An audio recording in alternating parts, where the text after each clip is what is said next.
Thanks for joining us. We are talking Commanders. Head coach and Quinn and general manager Adam Peters are about to hold a news conference at Commanders Park. Let's go ahead and listen in. Back in the open field against Bobby Wagner and that kind of tackle, like the guy's absolute tackling G. Can you beat him? Or a defensive end going against Laramie Tunsil, or a guard against Payne.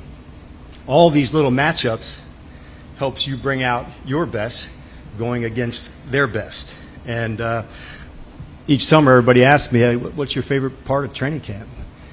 And I point to that. I say, it's always the competition and seeing these matchups and seeing what goes on. And so that's why we love it so much. It's that time, and we get to do that together. So I'm fired up to get rocking with you guys. I know AP's going to have an opener as well, and then we'll get into some questions and get the whole thing rolling. Cool? Thank you. Your opening statements are always a lot better than mine.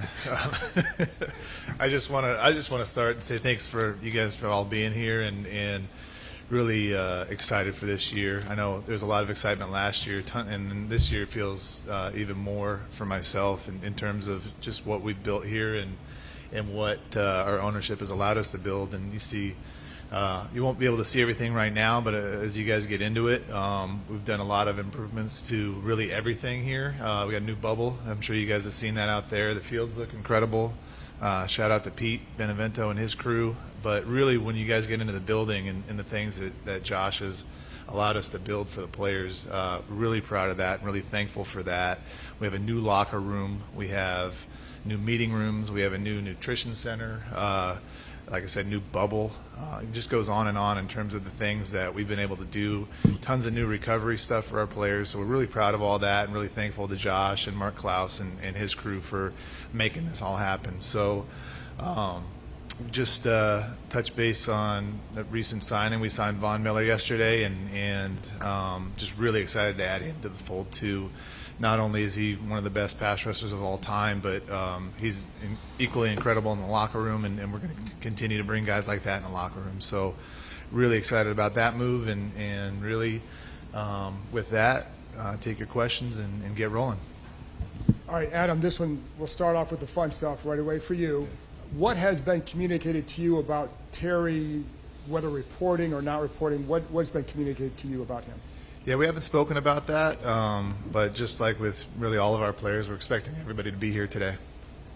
And then for both of you, he talked a lot last week about his situation, a lot of frustration. He talked about wanting to feel valued. I'm curious what you guys thought about that. And then, Adam, if you can talk about where things do stand with him as far as an extension.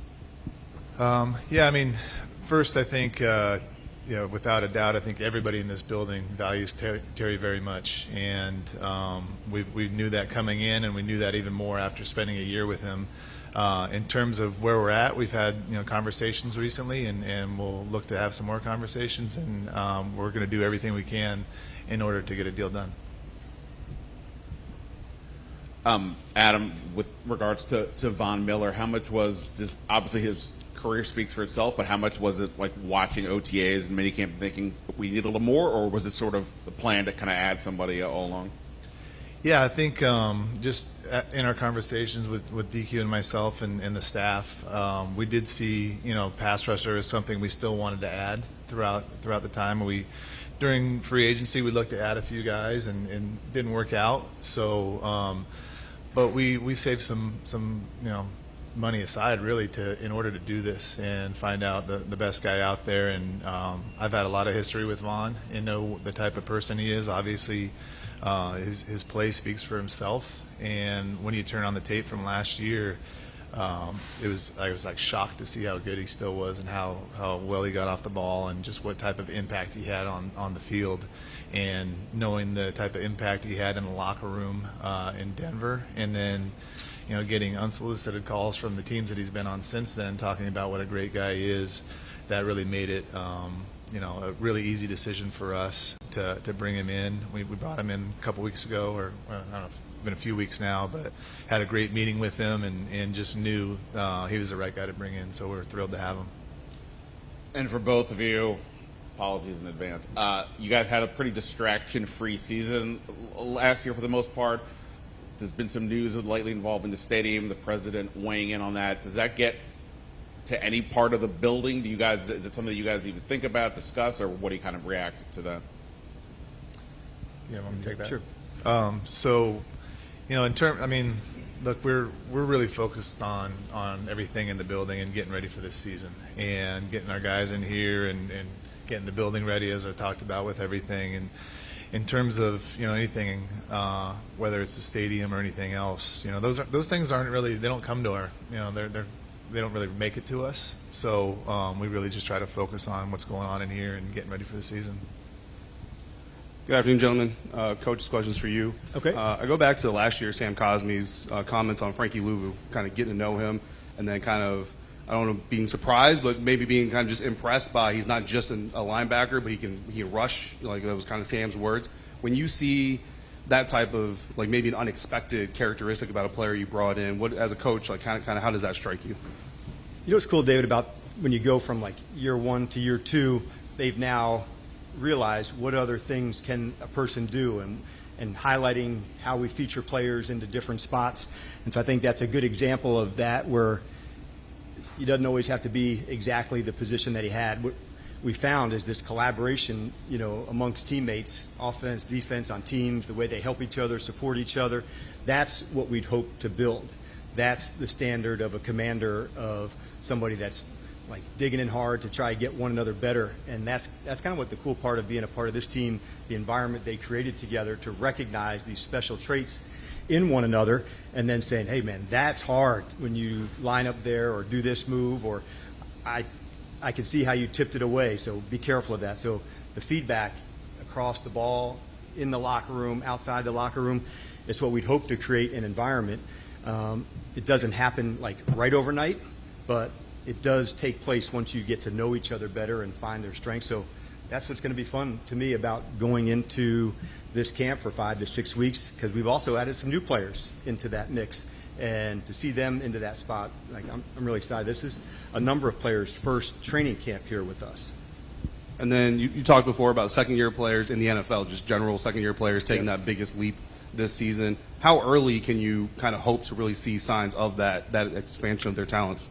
Yeah, we had about, 10 rookies or so that were on the roster, maybe the 53, either at some point or most of the time last season. And that's pretty traditional that you see this jump happen from like year 1 to year 2. So this spring, man, did we see it in Sinnott, and we saw it in Newton and Jordan McGee and others. One I think that's unusual, and they'll get better, but Jaden and Mikey, they kind of corrected it in season. They didn't have to wait till the off season. I think that speaks a little bit to their rarity. Like, it's normal to fight your ass off in the season and take your lumps, and then in the off season, I got to get better at this, I got to work on this. Those two, with the experience they had, they kind of self-corrected faster. That didn't mean they didn't get better this spring, but we are really excited to see Javante and Brandon and some of the others in this role that they're going into their second year. It's a big deal, and most of it, David, is confidence. I've done this, I know what to do, I worked on this skill. And once you get to that space where you're not relying on just your talent anymore, but the skill that you've developed at the position, that's the secret sauce, man. If you can get those skills right, and it takes oftentimes into that second or third year to do that. So we're excited to see the work they put in take place out here on the field. Hey there. Is it good morning or afternoon? Adam, I think you're off the hook with me. Both of my questions are for you, Coach. Okay. So what's the focus for this week or the next couple of days here with camp? Yep. So we start off, we're going to emphasize from a team standpoint, we're onto the practice field, and it's a ramp up. So you don't want to go 0 to 100 miles an hour that fast. So the practices will go in length. We'll even start on more of a condensed field. So the ramp up is designed to maximize, the player for their safety to where they're going, and then we'll build up into it. So the first 3 days, first one is just helmets, and then we call it shells, where it's just lighter pads. And so we'll work our way into pads. So we're not going to miss one step along the way of their development, and that'll really go all the way through the next week, and then the following week we'll go up to New England. We'll have a practice there before the preseason game. So we're just not going to miss the steps. The installing of the system, that's what it's all about, Kenny. If we can get that part right and find the right drills and put the people in the right spots, everybody has a lot of the same plays.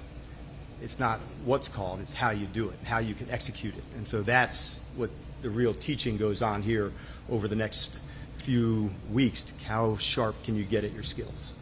And just reflecting back on OTAs and minicamp, can you share any examples of how you've seen some of the returning players and the new players, right, how they've been able to build camaraderie and just getting used to this system? Yeah, I think when you ask the question of, like, what did I see on the field, like, on the offensive side, like Sinnott and Coleman, they jumped out to me in some different ways. Brandon moving inside the guard and, like, putting in the work to do that. Sinnott coming off of shoulder surgery. He rehabbed so hard where during that off-season part, he and Sam were two of the ones we saw every day still while they were getting themselves ready. And I saw that confidence come out onto the field. As far as onboarding new players, it was the rookies who arrived a few days early here. But in the off-season, the veterans who were new, the rookies who were new, knowing this is our standards, this is our expectations of how we do things here. To see that take place, that was a big deal, because you do have to fast-track those relationships, Candy, to be as strong and committed as we can. Hi. Hey, Dave, welcome. Wow, it's such an easy commute today. It's amazing. We're glad you're here. Yeah, one for each of you. You just mentioned Brandon. Obviously, Sam and Biotish had a great chemistry last year with the line calls and the checks and everything. Right. I just wonder, how up to speed is Brandon with that already? What has to happen for that to start being seamless as you go getting ready for the season? Well, the first thing is the communication, playing next to somebody. And so with Laramie and Biotish and the voices and the calls, making sure those happen. The good news at that position, it's in the meeting rooms, it's in walkthroughs, it's on the field. And so I was pleased to see all that development take place for him. And he's had experience at it in college, so it wasn't so far off to change that. But we didn't move him around in the spring. We really said, hey, this is where we want you to lock in and go focus on. For Adam, you have a lot of moving parts with Terry.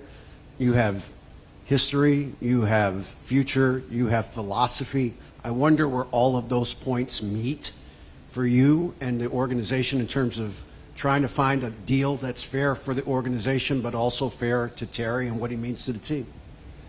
Yeah, that's always probably the tricky part of any negotiation is figuring all that out. And in terms of understanding the market, understanding our team, understanding our financial situation and all that.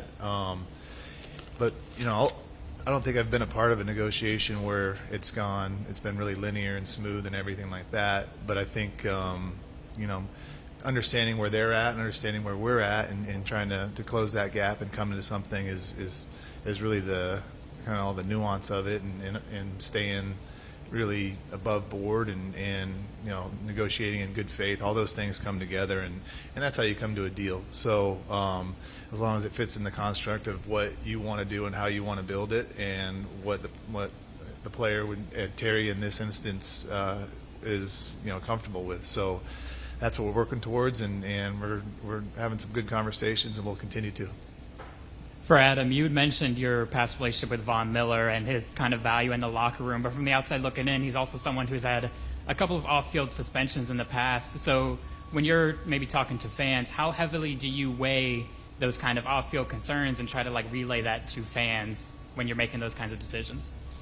Yeah, it's a great question, and certainly, there's a lot of people, a lot of players. You look into we always look into everybody's background, right? And some are more public than others, but there's always things where people make mistakes. We're all human beings, and you look at those each kind of individually, each situation individually, try to get the most information you can and make the decision based off that.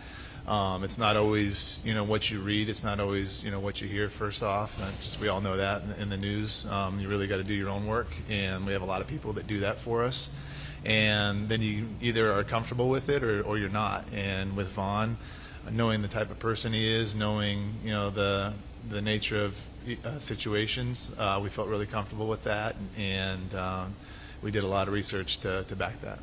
Yeah, and also for you, I'm sure Coach would hate saying win now because every season's a win now season. But the moves that you guys made this offseason, trading for Debo, trading for Laramie, signing Vaughn, those are all very, trying to capitalize off of last season. When you're looking at building this roster to contend, how much do you weigh Jaden's contract, whereas how valuable it is now and how much he's probably going to be making in a few years? Yeah, that's a good question too. I think you always want to build your roster to win now and then win in the future. And I think the moves that we made, those allow us to do both, really. With the nature of those, whether the deals or the contracts or however you say it. But we're always looking to field as good of a team as we can every year. And however we can do that, we'll do that. And without mortgaging the future. In terms of Jaden's, he's on his rookie deal, so that does give us more financial flexibility. But we were just talking about this the other day. I mean, out of the 4 teams that were in the championship game, we were the only one that had a quarterback on his rookie contract still. So it's still possible to win after you pay a quarterback. And so, whether you talk about a window, I don't know what a window is in terms of that. Hopefully our window is as long as we're here, and that's what we're building for. Yeah. Adam, if I'm not mistaken, I think you were involved with a couple of kind of longer holdouts in San Francisco, Bosa and Trent Williams, that didn't end until like early September. Like, is this just part of the process for you? Are you calm about it, or what's the sense of urgency when a deal hasn't gotten done and camp is starting? Yeah, I think those were I wasn't so much directly involved, but I was a part of it, so I understood how it went, and a lot of contract. I think that's just kind of the nature of our business. You obviously you would like to get these things done quicker than longer, but it's not always going to happen that way. So I think for me, just seeing those things secondhand, really not firsthand, but understanding how that went, just understanding that first of all, we're dealing with a really, in the case of Terry, a really good player and a really good person. So really understanding that and never losing sight of that, and making sure that every conversation we have is very straightforward, honest, and in good faith, and just keeping that mindset throughout, because there's going to be twists and turns, but just having that confidence and just understanding that our goal is to get a long-term deal done, and so just keeping focused on that, and whatever happens along the way, just understand that he's a great player and we want to keep him here. And Dan, what's lost if he's not here, just in terms of working with Jaden, working with the offense? He's such a big part of what you guys do. Yeah, I don't want to get into the hypotheticals of what if or what not. So better question for now. It's a part. So we're planning, like Adam said, for everybody to get here and get rocking. Okay. Sam, yeah, he's doing great. He's had a really strong off season, and we're not going to miss one step of him along the way. So the guys are doing their physicals today, and so I can give you a follow-up of where he's at tomorrow. But he's really hitting all the markers, Nikki, that we had set, that we'd hope to see, and so that's a really cool thing.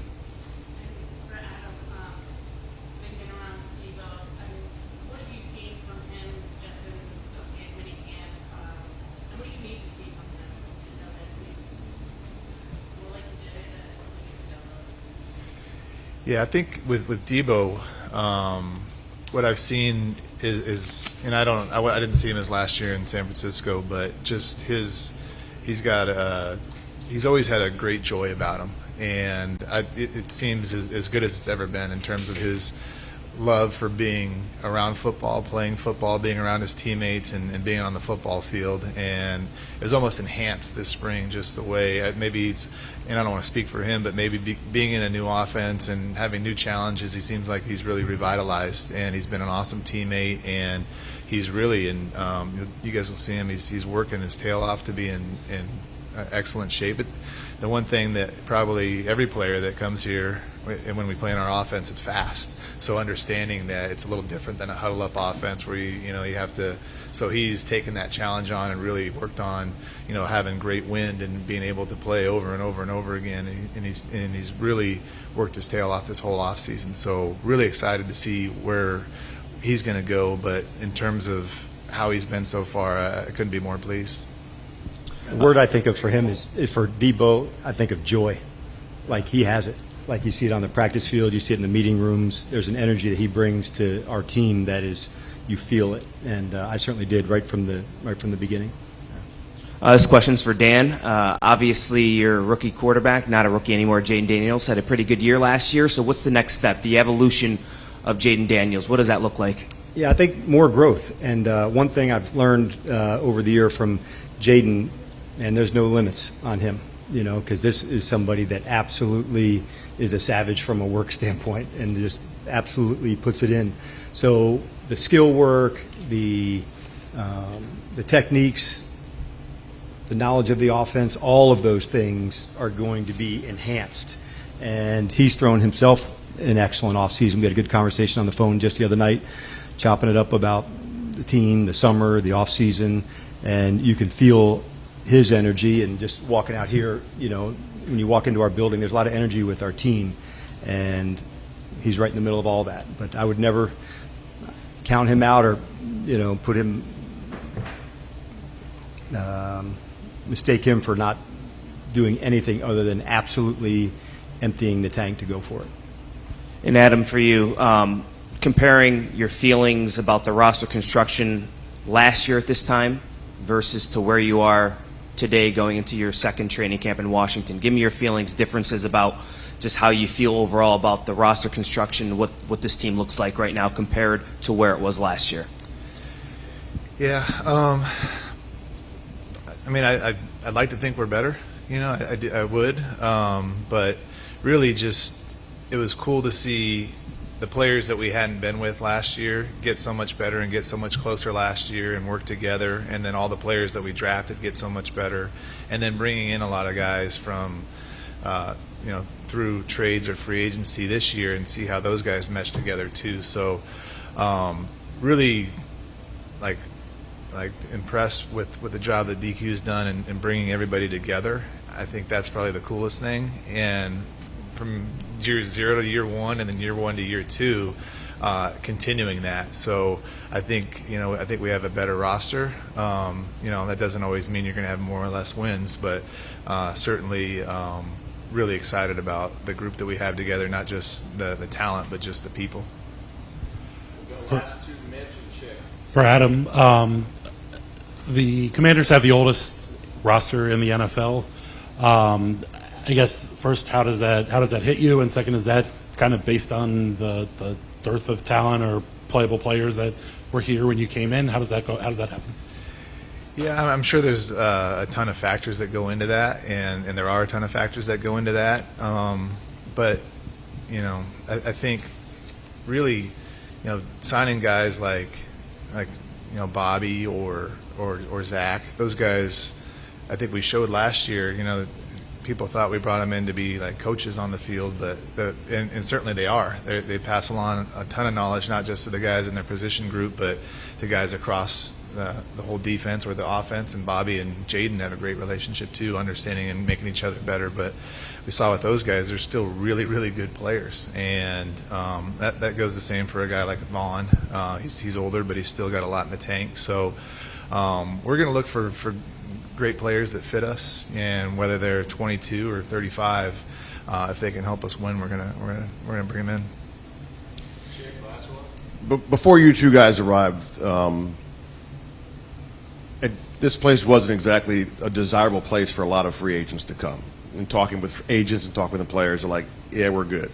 What have you found in this last year talking to agents and players about coming to the Washington Commanders? Yeah, that's a great question, and it really helped me a ton last year. And I think I've said this before, but not only players but coaches wanted to come coach for DQ, and players wanted to come play for DQ. Tyler Biotish wanted to come play here, and he wasn't a defensive player. You know, D.A., Dante Fowler. There's a lot of really good players, Bobby Wagner, that would not have come here if we didn't have DQ. You know, so I think it starts there. And then the culture that he's created, guys talk. And, you know, he's, you know, guys that are going to be free agents that we see and that we play against, I want to come play for you. And so I'm very proud of the fact that to be a part of something like that, and to be a part of something that DQ and his staff have created, and that people want to come here and play. And obviously it helps when you have a quarterback like Jaden. You know, guys want to come play and catch passes from him, and guys that want to come block for him, guys that want to come play on the other side and get sacks at the end of games to close out the games if we're ahead. So that makes it a lot easier. But certainly it started with Coach Quinn and the culture that he built. I think together with Adam, we're proud of the culture and the environment that's getting created here, and it's through the players and their connection to one another, how hard they're going to go for one another. And so as special as last year was, like, it's on to this and this journey with this crew, and man, like, we're so pumped to do that, and so we're not going to miss one bit of it. So it's an awesome time to be here and get rolling with everybody. But I think together, that's one thing that we're really proud of, and we work hard at that part to make sure this could be a place where you can absolutely be your best self, and also as a team. And like, that's a really lofty goal, but we're going to go after it as hard as we can. All right. Thanks, everybody. Appreciate it. All right. Thanks, guys. Thank you. Thanks, guys. All right, you just heard our sports director, Chick Hernandez, ask the coach and the GM here about how the Commanders have really revamped the team in terms of attracting talent. They're a completely different team, as so many of us know. Adam Peters talked about the culture that Dan Quinn has created and says, you know, it really helps when you have a quarterback like Jaden Daniels to back up some of that progress, but really it's the culture and the coach that have started to shift things. A couple quick takeaways I wanted to tell you about in case you missed the top of the press conference. Adam Peters, the GM, confirming that we have signed Von Miller officially. He's the veteran linebacker coming to us, so big news with that. And then regarding Terry McLaurin, the contract has been, of course, a point of contention, something that is still ongoing. And Adam Peters said, quote, conversations recently are happening, but they're doing everything they can to keep those conversations and get a deal done. Another direct quote here about Terry McLaurin. He's a great player, and we want to keep him here. So I would keep an eye on that, certainly. A couple other things I wanted to mention. We are heading into training camp starting tomorrow. Week 1 of camp, head coach Dan Quinn said they're going to begin developing the team. They're going to work on skills. And then he said next steps for Jaden Daniels, something to watch here, more growth. The coach said there's just no limits on him. So they're going to focus on skill work, techniques, knowledge of the offense, things along those lines. So a couple quick takeaways from that press conference that we saw in Ashburn. Thank you so much for joining us on WUSA 9+. Our Chick Hernandez will join us live from Ashburn with more from this news conference. That'll be coming up on WUSA 9 News at noon. And as the official television station of the Washington Commanders, we have got you covered for training camp. Our Camp Commanders coverage kicks off tomorrow on WUSA 9. You do not want to miss this. We will be live from Ashburn first thing that morning, getting you ready for the season ahead. You can count on our team for the very latest updates in every newscast. Thanks for watching. I'm Simone D'Alba, and I'll see you back here at noon.